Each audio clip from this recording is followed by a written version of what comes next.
Our focus is to do service or operate for clients who are Emirati based, who are local, because ultimately even till now there are 70 to 80% of the businesses that are owned by this 13% of population in the UAE.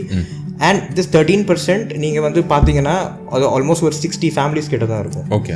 So அங்கோட ticket size எவ்வளோ இருக்கும் ஒரு project நீங்கள் எடுக்கிறீங்கன்னா? So comparatively எவ்வளோ ஜாஸ்தியாக இருக்குமா கம்மியாக இருக்குமா நீங்கள் கம்பேர்? அது ஒரு மிட் சைஸ் கம்பெனியாக இருக்கும். ஸ்டார்ட் அப்பில் ஒரு மிட் சைஸ் கம்பெனியாக இருந்தால் நீங்கள் கண்டிப்பாக 20 டைம்ஸ் அதிகமாக கோட் பண்ணலாம், அவங்களும் பே பண்ணுவாங்க. அதே மாதிரி ஒரு ஆப்பை நீங்கள் வந்து ஒரு 1 lakh எடுத்துகிட்டு போறீங்கனாலே அது ஒரு பெஸ்ட் செல்லிங் ஆப் தான். அது கண்டிப்பாக மொத்த யூஏக்கு சேர்த்து நிறைய பேர் வந்து அக்வயர் பண்ண வந்துருவாங்க. அங்கே விசிஸ் வந்து எந்த மாதிரியான ஸ்டார்ட் அப்ஸில் இப்போ நிறைய இன்ட்ரெஸ்டடாக இருக்காங்க அபுதாபியில் இருக்க investors? I think e-commerce is right now done and dusted when it comes to UAE.